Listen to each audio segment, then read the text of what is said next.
My dad tricked me into flying home to babysit while they vacationed, so I exposed years of financial abuse, took back control, and ended being my family's wallet. I'm a 34-year-old male, grew up in Portland and work in tech sales. I've always been the family backup. My dad, a 59-year-old male, is the type who thinks yelling equals leadership. My mom, a 56-year-old female, is the perpetual peacekeeper who never stands up to him. My sister, Jenna, a 31-year-old female, was the golden child who somehow never had to grow up. She could bat her eyelashes and get out of chores while I was mowing lawns in the rain. When our parents got screwed in the 2009 housing crash, I was starting my career at a mid-sized tech company selling software solutions to healthcare providers. The pay wasn't great, but it was stable. I was sharing an apartment with 2 other guys and trying to pay down my student loans. Then came the call from my dad saying they might lose the house. It started small, just helping with groceries or bills when they were short $100 here, covering the electric bill there. No big deal, right? Then it became co-signing for Jenna's car when she got divorced from her loser ex. Family helps family. My parents kept saying it was temporary just until they got back on their feet. That was 8 years ago. Before I knew it, I was subsidizing their entire lives while busting my ass 60+ hours a week at a job I barely liked. I'm on calls at 6 in the morning with clients in New York, then dealing with West Coast accounts until 7 in the evening. I literally installed a mini fridge next to my desk because I don't have time for a lunch break most days. 5 years in, I was sending them nearly $3,800 a month. Their mortgage, $1,650. Utilities, $420. Jenna's car payment, $375. Her kids' activities, $300. Streaming services, $75. Cell phones, $210. Even freaking DoorDash, $400, because it's hard to get to the store with the kids. Meanwhile, I was living in a 1-bedroom apartment in Miami, sharing walls with college kids because it's what I could afford while bankrolling their lives in Portland. I tried bringing it up a few times. I asked my dad if he'd look for work. He'd go off about his back problems and how nobody wants to hire someone his age. I asked my mom if she could pick up some part-time hours somewhere. She'd tear up and say she needed to be available for Jenna's kids. I asked Jenna about jobs, and she'd talk about how hard it is to find childcare, even though our parents live with her. Jenna's parenting is a freaking joke. She's got the attention span of a goldfish with ADHD when it comes to her kids. I remember last Thanksgiving, her daughter had a fever of 102 degrees and Jenna was too busy posting bathroom selfies to notice. Mom ended up taking care of her while Jenna went out that night for mental health reasons. When I pointed out that maybe staying home with your sick kid might be a priority, my dad literally said, "Your sister has a lot on her plate. She's a single mom." Yeah. So are plenty of women who don't abandon their feverish kids to go do shots with their equally useless friends. One time I FaceTimed them unannounced. Her 4-year-old was wobbling on a chair trying to reach peanut butter while she scrolled her phone on the couch. The kid nearly face-planted and she didn't even flinch. When I called her out, she laughed and said, "He's got to learn things sometime, he's 4 years old." Meanwhile, she'd been texting all week about needing money for the kids' winter clothes with a fresh manicure that didn't come from a DIY kit. Every conversation ended the same way with me feeling like the bad guy for even asking. So I stopped asking, just kept paying and working, and watched my 30s slip away while they lived in a house I was paying for. It all came to a head with a phone call at 6 in the morning on a Tuesday last December. I was half asleep when my phone started buzzing.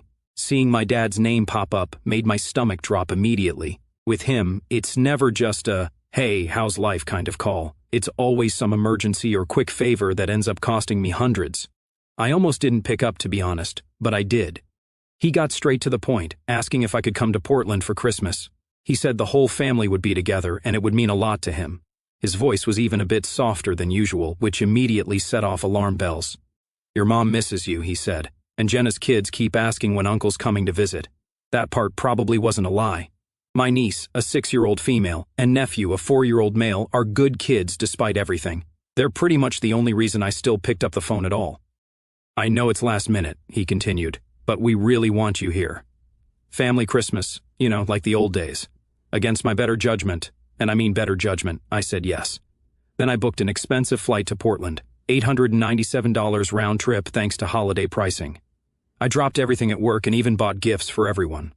I also got a rental car, even though Dad said not to bother.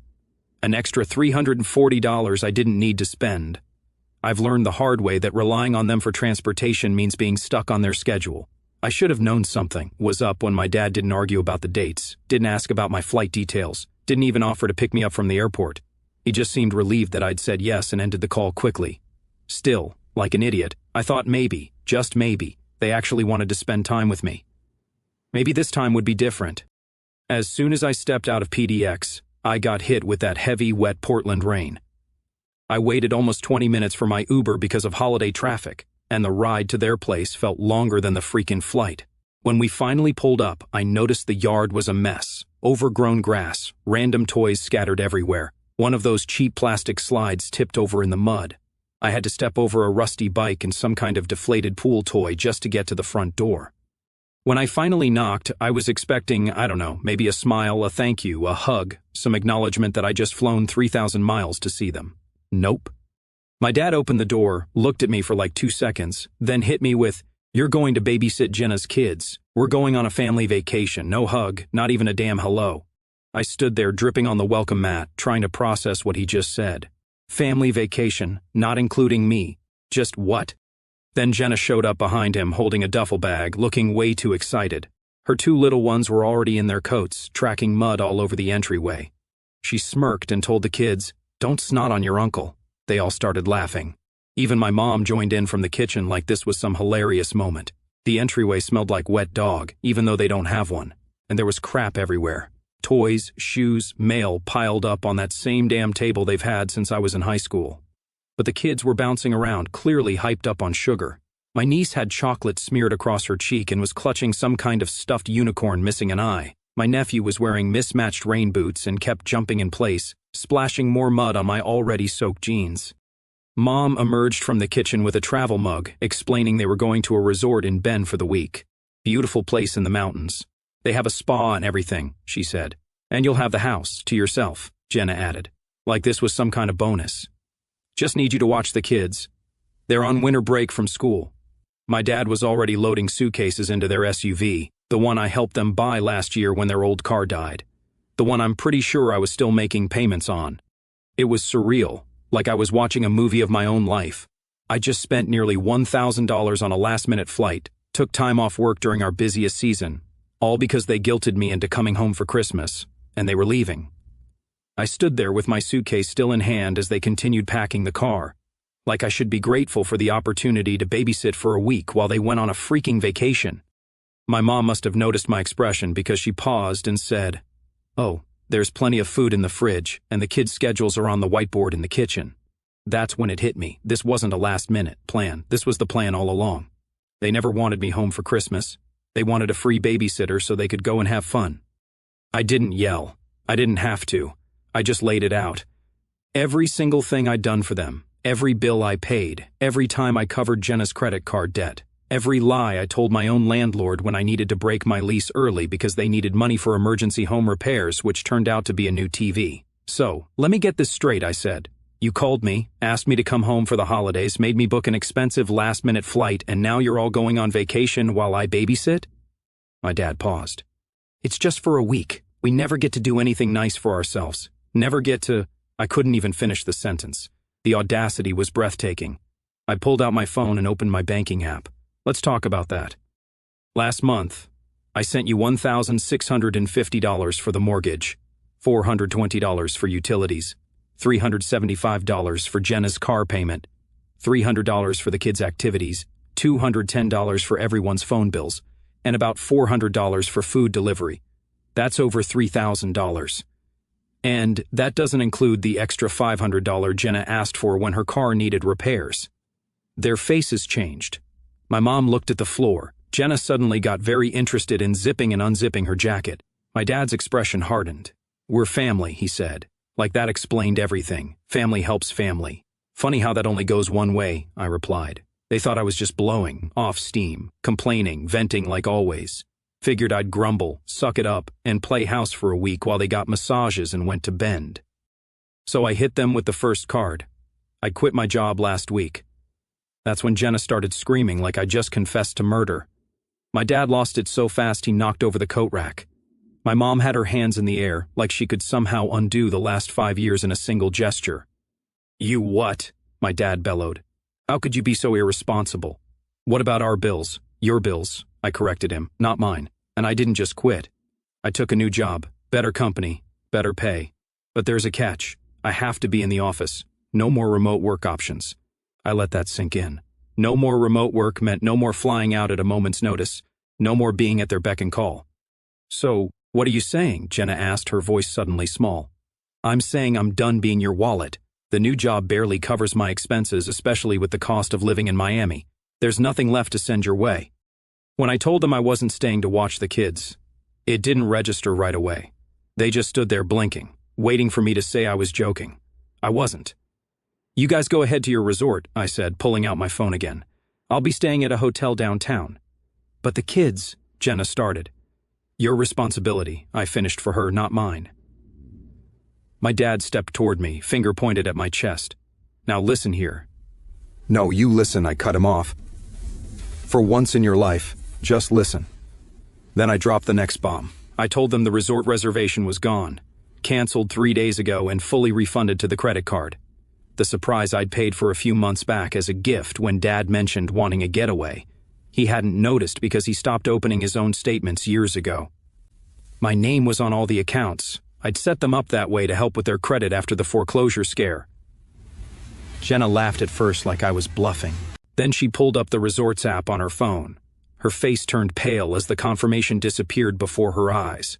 My mom looked over her shoulder, blinked a few times, then started asking questions nobody could answer. How is this possible? Jenna whispered.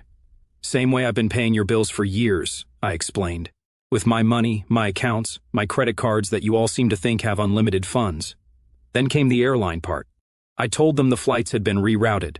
No refunds. That would have been too easy. I had the credit transferred to my own name under an account I'd opened months ago, planning for this exact moment.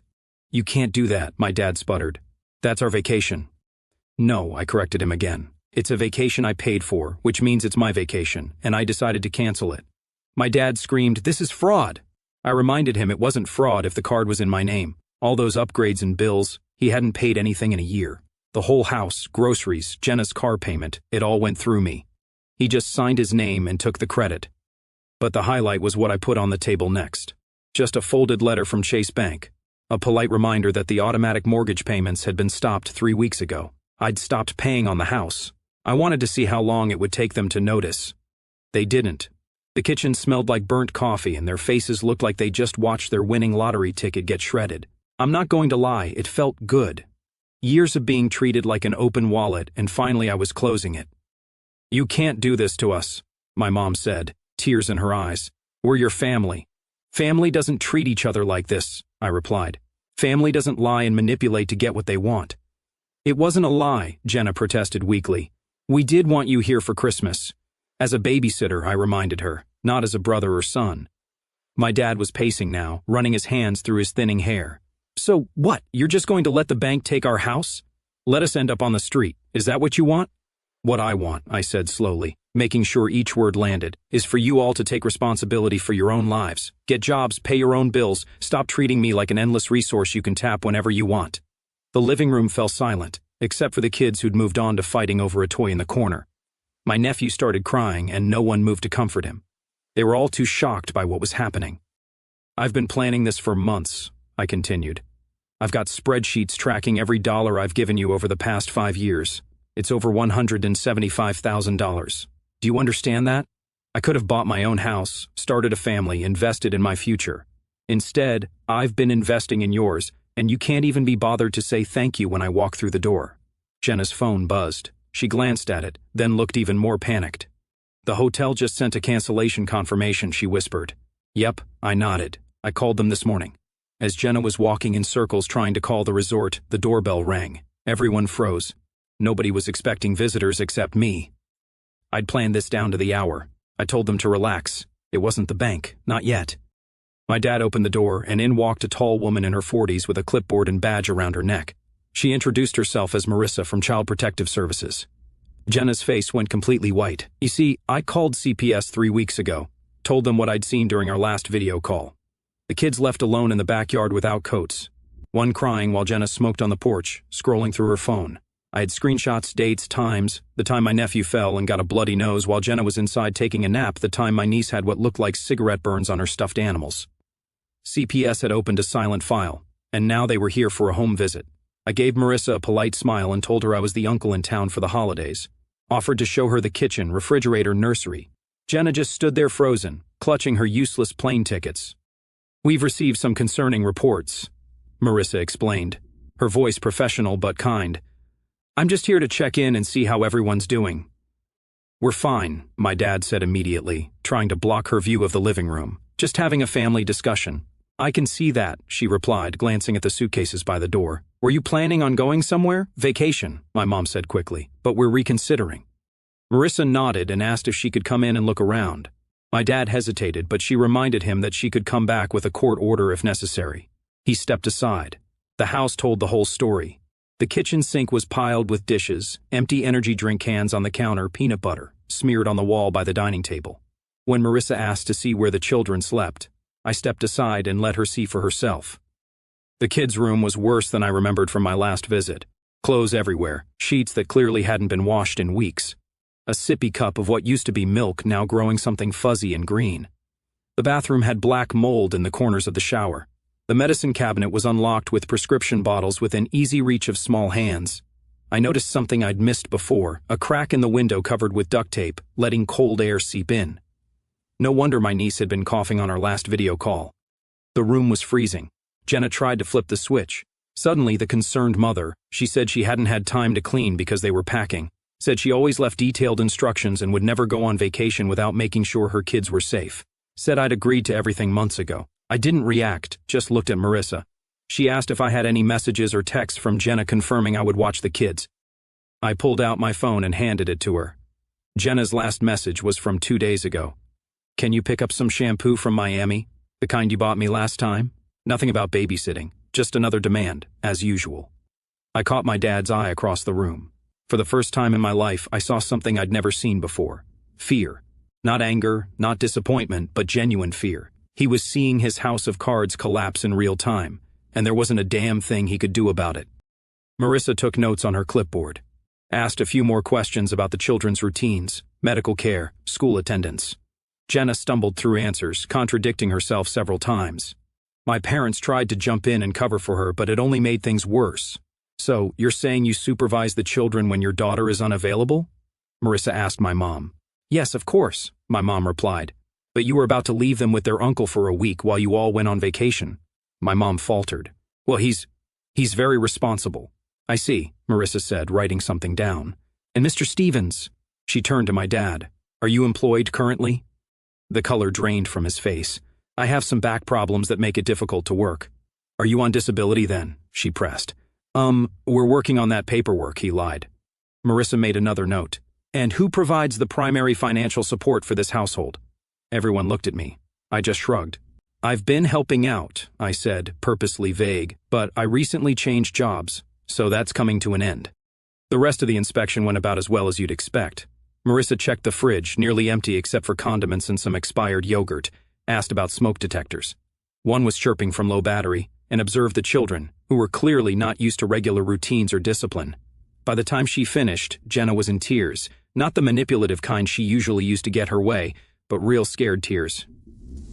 My mom was sitting on the couch, head in her hands. My dad was leaning against the wall, arms crossed. Marissa gave them a checklist of what needed to be fixed and warned she'd be back in 48 hours for a follow-up. She suggested some resources for parenting classes and job assistance programs. Then she left, but not before giving me her card and asking me to call if I had any other concerns. After she left, I picked up my suitcase. They didn't stop me. Not one of them asked me to stay. I told my dad I'd crash at their place for 2 nights until I could get into my new apartment. Said it like any normal person would. Not smug, just a statement. He looked at me like I'd personally attacked him and said no. He said I wasn't welcome anymore, that I'd humiliated them, and if I thought I was better than them, I could prove it from somewhere else. "After everything you've done," he said, voice trembling with rage, "you think you can just stay here under my roof?" I almost laughed at the irony. His roof, the one I'd been paying for. I looked at my mom. She didn't say a word. Jenna was still hiding with the kids. It was exactly what I expected. They'd used me for as long as they could, and now that I wasn't playing along, I was disposable. So, I nodded. Didn't argue. Just picked up my barely unzipped suitcase and walked out. No dramatic exit, no big speech. Just a guy leaving a house that never really belonged to him. I drove to my new place, the one they didn't even know existed, a one-bedroom downtown condo, on the 12th floor, with a view of the city I'd grown up in but never really enjoyed. Clean, minimal, fully paid for. I'd been planning this move for over a year quietly while still wiring the money. See, 6 months ago, I'd made a decision. Instead of sending them extra money when they asked, which was constantly, I started setting it aside, opened a separate account they knew nothing about, started building up a safety net for me, not them, found a real estate agent who helped me find a foreclosure that I could get for a steal, used every penny I'd saved to buy it outright. No mortgage, no loan, no monthly payment, just mine. The place still smelled like fresh paint. The floors were cold, the fridge empty, and there were no sheets on the bed, but it was mine. Nobody else had the keys. I put my suitcase in the closet and just stood there for a moment, hearing nothing. No TV blaring, no kids screaming, no one asking for a favor or a loan or just a little help until payday. For the first time in years, I wasn't responsible for anyone but myself. I stood at the floor-to-ceiling windows looking out at the city lights and felt something weird in my chest. It took me a minute to realize it was relief. Pure, unfiltered relief. The next day, I went shopping, bought groceries, sheets, towels, a decent coffee maker, all the stuff you need when you're starting over. Spent the afternoon setting up my place, arranging furniture, hanging a few pictures. Made it feel like home. My phone had been blowing up with texts and calls since I'd left. I ignored most of them. They all followed the same pattern: anger, threats, guilt, bargaining, classic manipulation tactics. From Dad, you've destroyed this family. I hope you're happy. From Mom, please call us. We need to figure this out.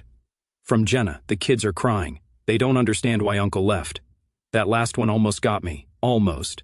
But then I remembered how quickly they'd been ready to dump those same kids on me while they went on vacation. How those tears were being weaponized against me again. I kept my phone on Do Not Disturb and focused on setting up my new life. The next morning, I got a text from Jenna asking if she could come over alone. She said she wanted to apologize. And for some reason I said, sure. Maybe because of all of them, she was the only one who seemed capable of change. Or maybe I just wanted closure. I gave her the address but told her she had 1 hour, not a minute more. When she showed up, she looked different, smaller somehow. Hair in a messy bun, no makeup, no phone constantly in hand. When she got in, she started looking around the apartment. This is really nice, she said. I didn't thank her, just gestured to the couch and asked if she wanted coffee. She nodded, and I noticed her hands were shaking. How long have you had this place? She asked as I handed her a mug. Closed on it 3 months ago, I replied. Been setting it up little by little. And you never said anything? Would it have mattered? Would you have been happy for me, or would you have figured out a way to use it for yourself? She didn't answer, just stared into her coffee. Then she started talking, really talking. Without the drama and manipulation, she apologized for everything, for planning to dump the kids on me, for acting like I wasn't doing enough, for every time she texted asking for money like it was nothing. She even apologized for laughing when I walked in the door. We got used to you fixing everything, she admitted. Mom and Dad expected it. I expected it. It felt normal until you stopped playing along. I told her I appreciated it, but couldn't pretend it hadn't happened. That apologizing wouldn't fix anything unless she really changed. I know, she said quietly. That's why I applied for a job yesterday. That surprised me. What kind of job? Nothing fancy, receptionist at a dentist, office, but it's something. They said I could start next week if my references check out. That's good, I said, meaning it. What about the kids? Mom's going to watch them during my shifts. Dad's looking into some handyman work. Nothing permanent, but it's a start. I nodded, not wanting to get my hopes up. They'd made promises before. Before she left, she said she and the kids were staying at a Motel 6. She was thinking about getting her own place once she had some paychecks under her belt. She sounded serious. I told her she should, that it would be good for the kids to have their own space. She hesitated at the door. CPS is coming back tomorrow. Marissa said we need to clean up the house, get some groceries, fix the smoke detector. I don't suppose. I shook my head. No more bailouts, Jenna. You all need to figure this out yourselves. She nodded, disappointed but not surprised. Worth a shot, she said with a sad smile. Then she left, closing the door softly behind her. That night, I got a voicemail from my dad from an unknown number. If you think this is over, you're dumber than I thought. You want to embarrass this family? You'll see how that feels. But I was already ahead of him. The next morning, I visited the mortgage lender and officially removed my name from everything associated with the house. I didn't want it repossessed. I wanted them to own all of it. The late payments, the rising interest, the phone calls from collections. I logged into my bank account and reversed 3 scheduled transfers, groceries, phone plan, and Jenna's car insurance. All canceled with 2 clicks. It felt like cutting the last strings of a puppet I'd been dancing for years. I forwarded my dad's threatening voicemail to my lawyer friend, who advised me to document everything in case things escalated. Changed the passwords on all my accounts, set up credit monitoring to make sure they couldn't open anything in my name, blocked his number. For the next week, the messages kept coming. They oscillated between rage and desperation. My mom sent a photo of an empty fridge with "just please" as the caption. My dad had a buddy of his call me to say I was killing them slowly by cutting them off. Jenna sent screenshots of past conversations where I promised to always be there for the kids. What they didn't know was that 3 months ago I'd quietly filed a report with a government housing program about how my money was subsidizing their lives while the children were neglected. And yesterday, while they were still arguing about who should call me first, they received a formal review of their eligibility for child support programs, housing assistance, and disability benefits. A letter that started with, "We regret to inform you," and ended with, "subject to investigation." Jenna texted me at 10:23 in the evening with one word, "Why?" I ignored her because they brought me across the country to babysit their mess. And all I did was give it back to them, one piece at a time. Meanwhile, I was settling into my new life. Got the internet set up, bought a decent TV, started cooking actual meals instead of just grabbing whatever was fastest after a long day of work, even joined a local gym. Turns out, when you're not constantly stressed about where the next financial emergency is coming from, you have energy for things like taking care of yourself. My boss called to check in, surprised that I was actually taking the full week off. "Everything okay with the family?" he asked. I told him things had changed, but I was good. Better than good, actually. I spent Christmas Day alone, watched movies, ordered Chinese food, video called a couple of friends from college I hadn't spoken to in ages, didn't have to pretend everything was fine, didn't have to mediate any fights, just peace. It's been a month now. Life is quieter. My apartment feels lived in. My things are where I want them. I wake up without that knot of fear in my chest when I see certain names on my phone. Last week I got a letter with no return address, just my name and my mom's handwriting. Inside was a check for $750 and a note that said, "We're doing all we can. I haven't cashed it yet. I'm waiting to see if the effort continues, if it's real or just temporary guilt." Jenna kept her word. Surprisingly, she's working full-time at that dentist's office now. She sent a photo of her kids smiling in a real living room, a rug, a couch, coloring books spread out. No chaos, no tension behind their eyes like before. She's renting a small 2-bedroom in a different part of town. My parents are still at the house, but they're both working part-time now. Dad doing maintenance at an apartment complex. Turns out his back isn't that bad when it's the only option. Mom cleaning houses. We don't talk directly, just short messages. That's all I want right now. I'm not ready for more. Maybe someday, but not yet. As for my dad, nothing. Not a text, not a whisper. People like him don't apologize. They wait for the world to bend back to them. I don't bend anymore. I got a promotion at work, started hitting the gym 4 times a week. Turns out when you're not pouring your life savings into someone else's endless pit of needs, you can actually build something for yourself. Yesterday, I ran into Marissa from CPS at a coffee shop downtown. She recognized me, asked how I was doing. I told her things were better, much better. She smiled and said she was glad to hear it, that the family was making progress too. Said the follow-up visits showed real improvement. The house was clean, the kids were in a routine, there was actual food in the fridge. "Your sister mentions you sometimes," she said. "I think she misses you. Maybe that's true. Maybe I miss parts of them too. The potential of what we could have been as a family if money and manipulation hadn't poisoned everything. Sometimes I think about what would have happened if I just played along that day, if I'd watched those kids and let them go on vacation. Then I remind myself it wouldn't have been just that day. It would have been every day forever. Thanks for the awards and support. To answer some common questions, first, yes, the kids are safe. CPS is still monitoring the situation, but things are improving. Second, no, I haven't talked to my dad since that day and don't plan to. Third, yes, I kept all the presents I bought them. Hey Reddit. So, it's been 3 months since I walked out of my parents' house and told them to start fending for themselves. Remember my father's threats after that? Turns out the dude wasn't bluffing. 2 weeks ago, my bank's fraud department called. Someone tried to wire $12,000 to some offshore account using my information. They blocked it. But when I checked my credit report, 6 hard inquiries from loan applications I never filed. Someone was trying to rack up massive debt in my name. That was just the warm-up. Next, This genius created a Gmail with my full name and started emailing my clients claiming I was stealing company data and selling it to competitors. 3 clients contacted my company before I even knew what was happening. Got pulled into an emergency call with legal. Thankfully, my boss had my back, but I still spent 48 hours doing damage control. That's when I stopped reacting and started handling it. Hired a lawyer. Took us 2 days to trace everything back to my dad. The idiot used his own devices and even listed his personal email as recovery for the fake accounts. Pure boomer villain. And that was it. I pressed charges, identity theft, fraud, and defamation. Yesterday, police showed up at my parents' with a warrant and seized every device in the house. He's facing potential jail time now. Mom's been blowing up my phone begging me to drop charges. Jenna surprisingly just said, "Do what you need to do," and left it at that. I think she finally sees how far off the rails the old man's gone. I'm not dropping anything. He tried to destroy my credit and get me fired, all because I stopped being his safety net.